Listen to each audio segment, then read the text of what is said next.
Lads, welcome to a brand new video. Now, this is going to be the easiest / hardest cards video I've ever done. And I'll tell you why.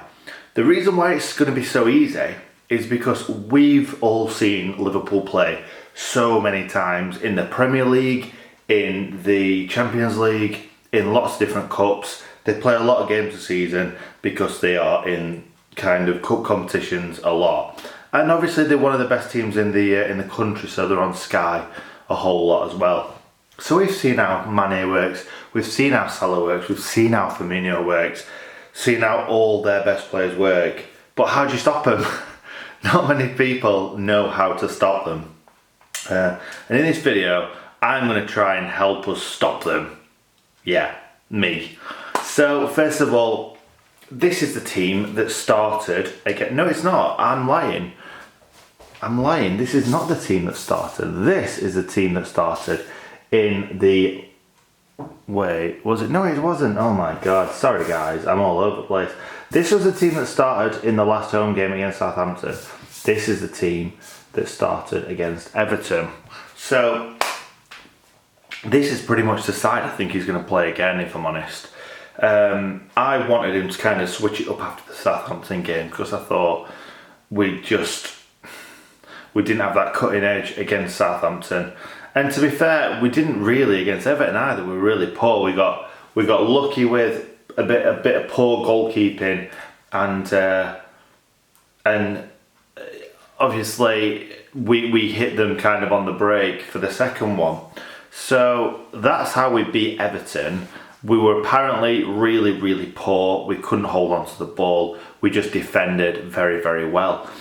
And to be fair, I can't see us being that poor in this match. I can't remember the last time I saw us when we've played a bad game. Like I said to one of my mates not too long ago, we kind of play a 7 out of 10 every single game. At least a 7 out of 10, I mean. We very rarely play badly, and I think that's because of the formation. Even if the players aren't playing particularly well, they still play the same way. They still play that lovely triangles, getting the ball to the byline, getting some crosses in. So whatever way you look at it, we won't play badly. I think this is obviously going to be the same team again. I think we're struggling a little bit with injuries at the moment because obviously McGoldrick missed the last game through injury. Mousse had his I think it was his knee or his thigh or something strapped up when we played against Sunderland the other night, and apparently they was awful against Sunderland. So all the players that played in that game will probably not get a look in, other than obviously Robinson. We've still got Morrison to come off the bench if need be, but apparently he wasn't great either. Luke Freeman to come off the bench. But I do think this will be the team. The only other thing that I can think that Wilder might do, unless we've got injuries, is maybe put Jags at centre-back, because I heard he had a really good game when he came on against Everton. So, like I said, this is the team that I think we're going to play. The team that I think the team that I think that Liverpool are going to play is obviously Adrian in the net, because Alisson is still injured. They've barely changed their 4 defenders this season, so it's probably going to be the same. So it's going to be Trent Alexander-Arnold at right back, Robertson at left back, Joel Matip and VVD, big Virgil van Dijk at centre back. Now, that's not been quite as good as it has been last season. Well, it had been last season. They've still won 6 out of 6, which shows how good they actually are. But they've been making the odd mistake, so you never know. I've got a tiny weeny feeling that we might get something out of this game, but that would mean Liverpool losing their 100% record, which obviously they're not going to want to give that up too lightly. So that is their defence. I do feel like McBurney can try and kind of muscle in there and cause them a few problems, but McBurney's not been great in my opinion since we've signed him. I don't know if it's that price tag that's weighing a little bit heavy on his shoulders, or he's just not used to the way we play yet. But he does look quite weak for such a big guy. And coming up against Matip and VVD, he might struggle a little bit, in my opinion. So next up, I think they will play. I've been looking at who they sort of play, and their main midfielders are Fabinho, Wijnaldum and Henderson. Now, I don't think they will play all those three against us, and the reason for that is they've just played Chelsea, so they've just played a big team with those three. And then they've got the Champions League against Salzburg, the Austrian team, midweek on Wednesday, I think it is. And they obviously lost against Napoli away, so they're going to want to get back to winning ways. And Salzburg aren't any mugs. They've just beat Genk 6-2. Absolutely tore them apart. So Liverpool aren't going to want to take that lightly. So what I think they'll do is I think they'll either bring Milner in to central midfield, or they'll bring Oxlade-Chamberlain in there. But what I think they're going to go for is Wijnaldum, Oxlade-Chamberlain and Fabinho. Like I say, they might bring in Milner, they might bring in Henderson, not too sure. But in my opinion, I think they'll go Wijnaldum, Oxlade-Chamberlain and Fabinho. Or like I said, they might go Milner, Oxlade-Chamberlain and Fabinho. Then I think they'll have to go for the front three. I can't speak. In Salah, Mane and Firmino. I think there's not really anything else that they can do, because it looks like Shaqiri has been injured. Also, I've heard that Origi also may be injured. So I do think that if one of those two isn't injured, then they will play. I don't think they'll play all three of them away against Sheffield United if they don't have to. So if Origi's fit, then he might play Origi, Salah and Mane. If Shaqiri's fit, he might play Salah, Origi and Shaqiri. So, to be fair, none of them are that bad, are they? Shaqiri can easily come in and absolutely rip us apart. Origi obviously ripped Norwich apart, and Origi scored some really, really important goals. So it's whatever way you look at it, it's going to be difficult. But I hope they play their full strength team, because I'd love to see them at Bramall Lane, and you want to test yourself against the best players. So obviously, if Origi plays, I think Firmino is a better player than Origi, so we may have more of a chance. But either way, we've got his work cut out here. But I think we can possibly do it. I really, really do. So I hope McGoldrick's back. I really do, because a lot of people don't like him because he's not a great finisher. But everything else he does is excellent. I think he's the best footballer we have at the club.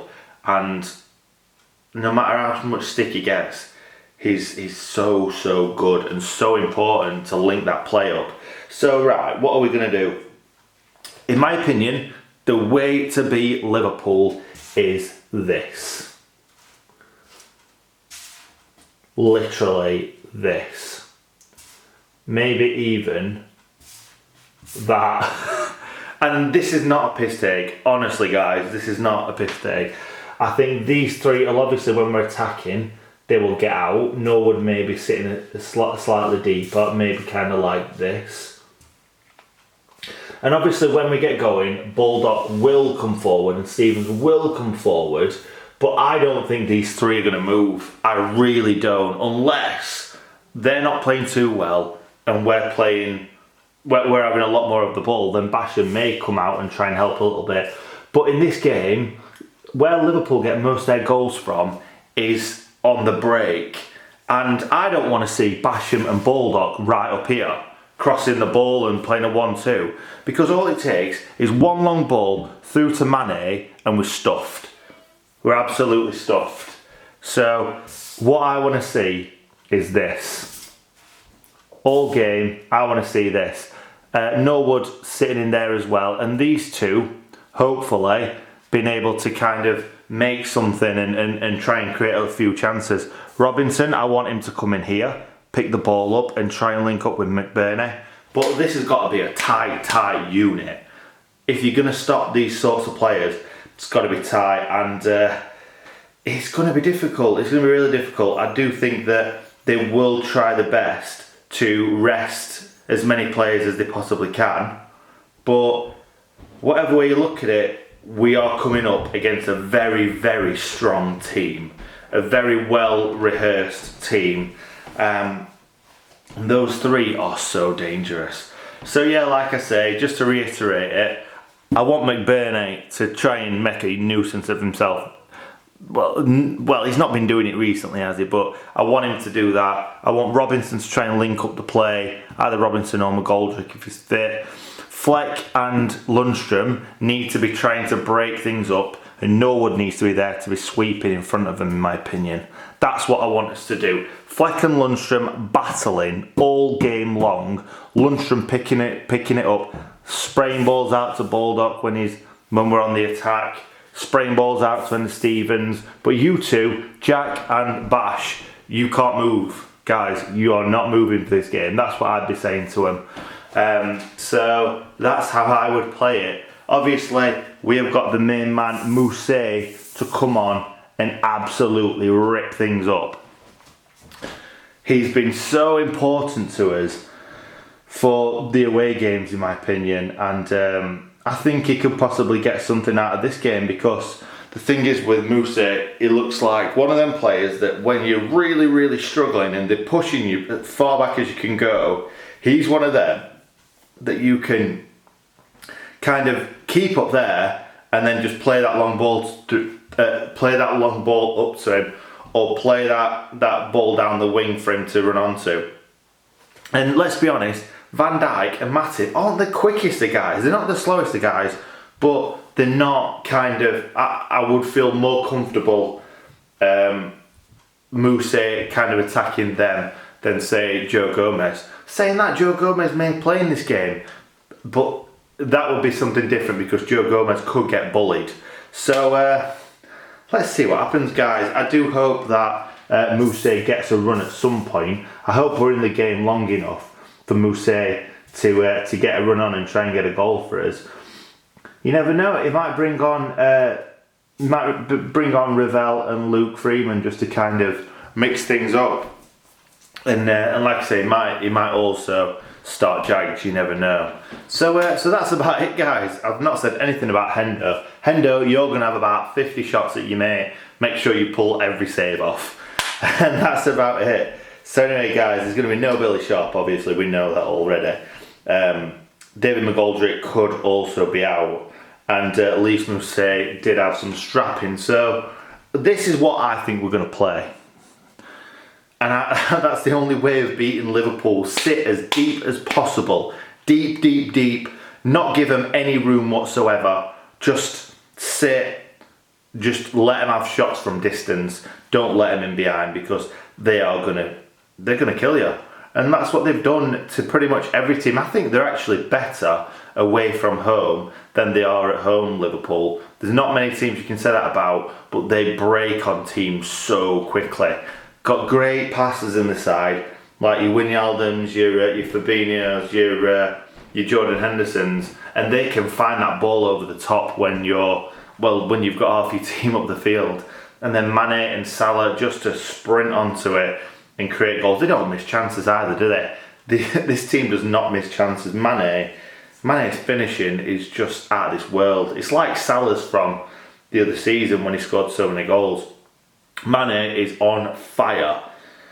So let's see what we can do, guys. All we can do is just kind of defend and hope that we might nick a goal, because there's no way we're going to be passing these guys off at Park. And as well, it is my birthday on Saturday, so when we're playing Liverpool, it will be my birthday. So come on, Blades, please give me a nice birthday present. Don't make me cry into my Sunday morning cornflakes. Anyway, thank you very much for watching. If you are new around here, don't forget to subscribe. And if you enjoyed the video, smash a like on it and stay in good nick.